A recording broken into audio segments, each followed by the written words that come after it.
Let's take a closer look at the news now from Essex, Suffolk and Norfolk. And Southwold Pier was put up for sale today with a price tag of £6 million. The owner is selling up because he can't afford to carry out plans for a hotel on the pier. In a resort where beach huts sell for thousands, it's no surprise that this iconic structure should command such a hefty price tag, especially with permission granted for this new luxury Art Deco hotel to boost revenue. Stephen Bournes has run the pier for the past 5 years, but says financially this new project has become too much for him to see through. Basically, it's gone from a £3 million build to a £5 million build, but due to the bank crisis last year, they now want 40%, whereas when I started, it was going to be the business was the deposit. I don't have £2 million plus. The original pier was created in 1900 as a landing stage for London steamships. 9 years ago, a huge project to rebuild it was finally completed. It's now the second biggest employer in town and gets 750,000 visitors every year. Locals say whoever takes it on must retain its traditional feel. It's not like any kiss me quick hats and that sort of thing. Everything that they do, they've made classy. All the things that they've brought onto the pier gives it their own different atmosphere. You should not try to just copy everybody else, because it's far more interesting for the tourist to come and find something unique or individual, or just go, I like that, that's different. And that's what we're looking for in life, that thing that touches us. It's not every day that a structure as iconic as this one comes on the market, and at this stage it's anyone's guess who will be the next owner. But one thing's for sure, there will be plenty of interest. Kevin Birch, BBC Look East in Southwold. A 21-year-old man has appeared in court charged with murdering a chef in Southend. Reynard Duchesne was stabbed as he was leaving a classical music concert in Priory Park last month. Carl Wills, who lives in Southend, will appear in court again in September. Work to build a new junction on the A12 at Cuckoo Farm near Colchester is expected to finish 3 months earlier than expected. There have been speed restrictions on the road. The junction should now be open in mid-December. The future of a rugby club in Essex is in the balance after it discovered a big hole in its finances. Witham Rugby Club owes £10,000 to British Gas, but it found out only when it was threatened with being cut off. Witham Rugby Club was founded in 1963. It has 250 playing members from the age of 3 upwards. But 3 years before its 50th anniversary, it's in crisis. Bills for gas and electricity, which the club thought were being paid, were mounting up. A part of naivety, we assumed it was being paid through direct debit, and it turns out it wasn't. The bills were going to the wrong address and we didn't find out about it.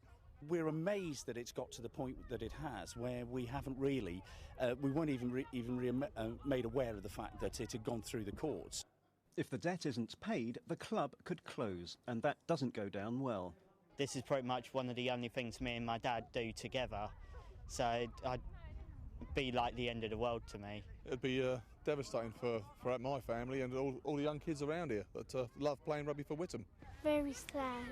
But British Gas appears to have stepped back from sending in the bailiffs. In a statement it said, British Gas can confirm that bills have been sent to Witham Rugby Club at regular intervals, and we are in discussions with them to agree a payment plan for the outstanding bills.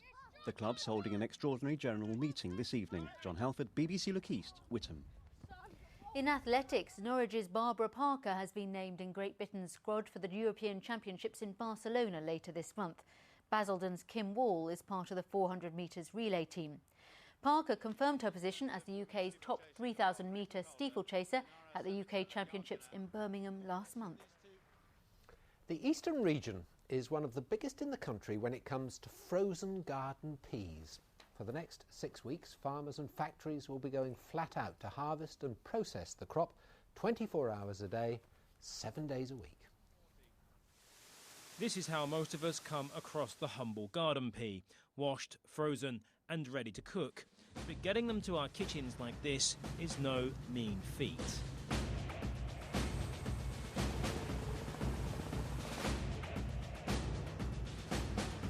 To successfully harvest these peas requires an operation of almost military precision. And just like any military plan, timing and coordination is key. In the heat of the weather, it can turn the crop very quickly. 1 minute it can look lovely and green, and the next minute they start to go yellow, and then they're past it. I have a 24-hour window really to get these peas when they're fit. After that time, they're no good, and they have to be left, unfortunately. But the pressure doesn't end there. Once harvested, the peas must be transported, processed and frozen within 2.5 hours to make the coveted AA grading we've all become accustomed to. These peas will travel from Aylsham to the region's only remaining processing plant in King's Lynn. Farms outside its 2.5-hour catchment area simply won't make the grade. Until this year, Lowestoft also had a processing plant, but in February, Birdseye announced it was cancelling its contract with the factory. A blow for hundreds of farmers who can no longer get their produce processed in time. It came as quite a shock to us when it was announced. It will have an impact on the individual farmers, but as overall across the whole industry, then it's a small impact, I would say. Back at the factory, and the peas are rolling along nicely. First they're washed, then briefly cooked to kill harmful bacteria. Next comes the cold bit. This is where the peas are frozen. It's a minus 25 degrees centigrade. Really chilly. For the next 8 weeks, this factory will produce 500 tonnes of peas a day, putting a smile on every pea lover's face.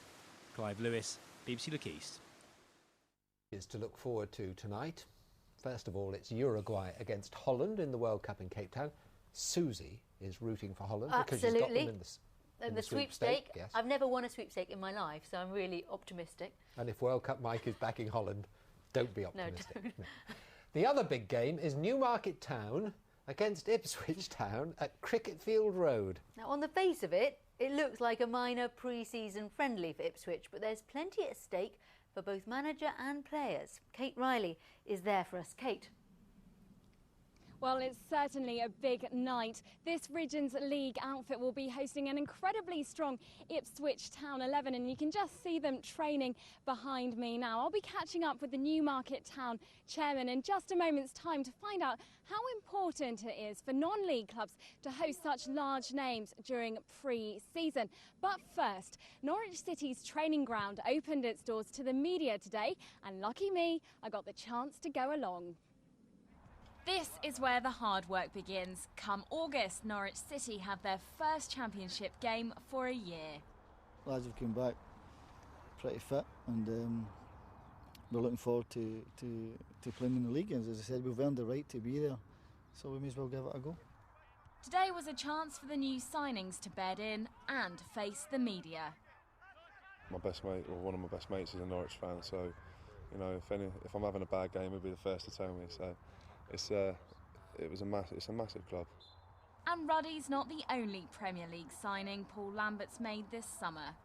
You know, it goes without saying, I'll be working my hardest. Obviously I'll try and pop in with a few goals as well. But you know, anything I can do to improve the squad and improve the team. Obviously, it's a good team anyway.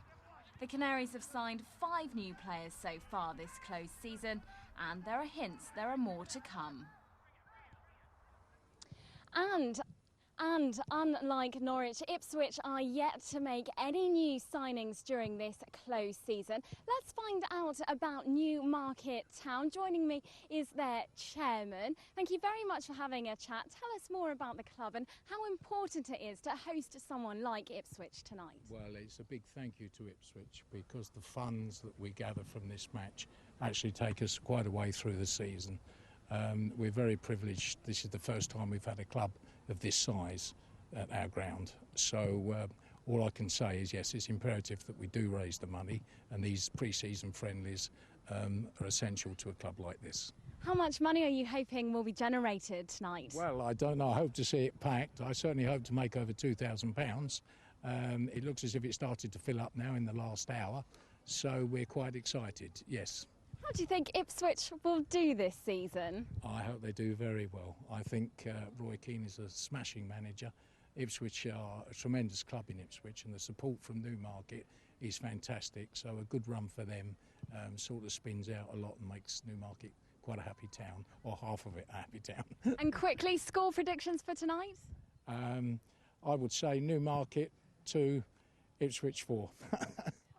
leave it at that. Thank you very much. Kick-off is at 7:45 tonight. Don't forget, World Cup Mike will be bringing you all the reaction from Holland versus Uruguay in tomorrow night's programme. Kate, thank you very much indeed. I always love those score predictions. 2-4. He thinks Newmarket are going to score twice. They always think people are going to score lots and lots of goals, don't they? Yes. They never say nil-nil. I think one team might score quite a few. Yes, I think that's true. Oh, which one would that be? Let's guess. I'm not saying. Well, some